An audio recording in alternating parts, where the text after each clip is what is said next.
Sugestión colectiva. Se opera el milagro en el histérico y se induce al erro con artes milagrosas. La diversidad de emociones que el ser sufre a través de su existencia, pueden ocasionarle males de carácter psíquico que se manifiestan como físicos de distinta índole. La más común de estas anormalidades es la histeria, la cual origina,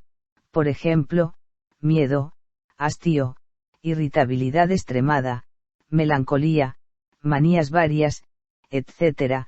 pero suele ocurrir que también se reflejan en las lesiones orgánicas de características tal como parálisis parciales o generales, eczema, sorderas, flojedad de miembros, asma, tos, dificultades de la visión, insomnio, etc. Desde hace más de un siglo la psiquiatría trata con gran éxito estas dolencias,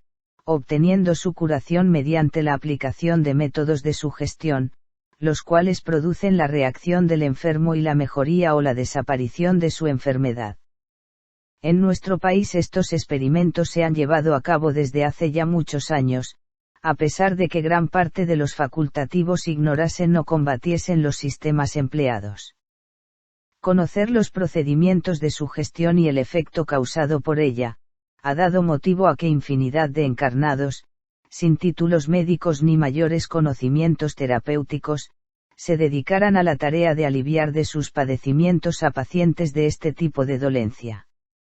Algunos no se conformaron con hacerlo en forma privada y dieron a sus actividades carácter público, llegando a conmover la opinión de grandes sectores sociales que juzgaban sus curaciones como grandes milagros y veían en el individuo un ser sobrenatural. En la actualidad, valido de estos conocimientos de psicoterapia, un hombre escudado tras una doctrina e invocando a Dios o a Jesús, congrega en torno de su tablado a millares de desesperados que gritan y sollozan esperando su curación, algunos acostados en camillas, muchos sentados en sus sillones de ruedas o sostenidos en brazos amigos, otros apoyados en sus muletas.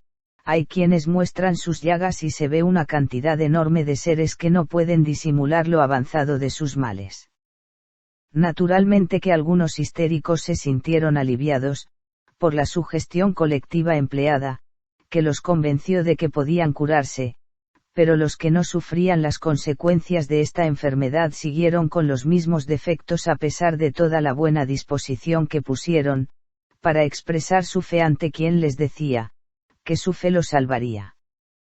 Hemos visto cuadros dolorosos mostrándonos la crudeza de tristes destinos, desgarra el sentimiento ver cómo llegan al lugar, transportados de todas formas, seres que no pueden moverse por sí mismos, tullidos, infradotados, paralíticos, ciegos, etc., a todos los cuales los lleva el ansia de verse libre de sus pesares, pero muy pocos saben cuál es el método que allí se emplea, y menos aún comprenden por qué su fe no les permite curarse. Hay quienes piensan que Dios y Jesús no aceptan la fe que les es dable demostrar, y habrá, sin duda también, quienes se sentirán indignos de alcanzar el favor que solicitan con su mejor buena voluntad. Por lo expuesto anteriormente vemos que no hay milagro en esto. Los principios que sustentamos nos permiten afirmar que no es necesario movilizar en vano a tantos impedidos incurables, es inhumano condenar a la desesperanza a quienes ruegan sin obtener la curación que ansían, y no es lógico crear la superstición en el entendimiento de quienes se ven libres de sus dolencias sin tener una razonable explicación del procedimiento psicológico utilizado para sus casos. Alguien puede, quizás, alegar que el Maestro conmovió a la Judea con sus curas maravillosas, tratando con esto de justificar los hechos que comentamos.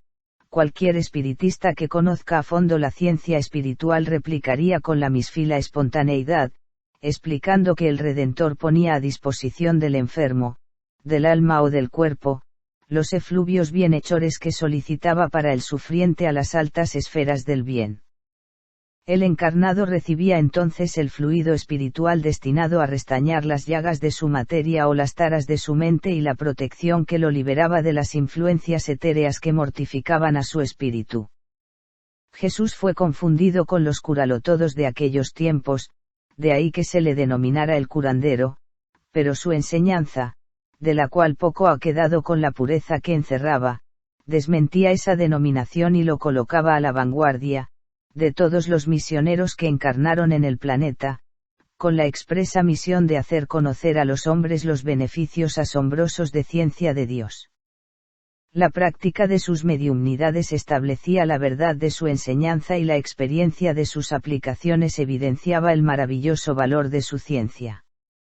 Los seres que se acercaban a él para solucionar sus problemas morales o espirituales o cicatrizar sus lesiones físicas, obtenían la explicación terminante del beneficio que obtenían y de las obligaciones que contratan para retribuirlo fraternalmente.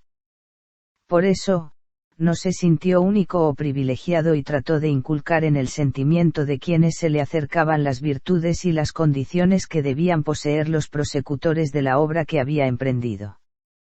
Así fue como se rodeó de apóstoles y discípulos que luego de su sacrificio llevaron por las diferentes comarcas del mundo conocido los principios sublimes de su doctrina de redención. Interpretando el valor y los alcances de esos principios es que decimos: el bien que llega de la fuente eterna del amor está al alcance de todos los seres de la tierra, nadie se verá privado de él cuando por sus merecimientos se haga acreedor a obtenerlo. Quien por destino sufra una enfermedad incurable debe de saber que por los padecimientos que soporta logra la recuperación espiritual que necesita para volver a ocupar en las esferas de luz el lugar que le corresponde como hijo de Dios.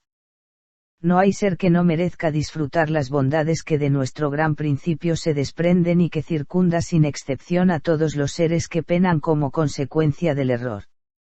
Los duros destinos se sobrellevan con altura cuando se atesoran en el espíritu los caudales inapreciables de fraternidad y de virtud. Cada inconveniente, no provocado por las debilidades terrenas, que soporta el encarnado, está comprendido en el plan de redención. Fácilmente se pasa por alto el dolor de la materia o las dificultades de la vida cuando se cierran los ojos a las miserias de la tierra y se abren los sentimientos del alma a las sublimidades del más allá. Dios no abandona a ninguno de sus hijos, no desea que se comercie con los beneficios que prodiga y siendo sabiduría absoluta y verdad irrefutable, no puede aprobar la superstición y el engaño que pretende implantarse en su nombre. Este material ha sido extraído del diario Espiritismo del mes de junio de 1954. Si te gusta este canal, puedes dejarnos tus comentarios, realizar sugerencias, y acompañarnos a seguir evolucionando fraternalmente. Paz profunda.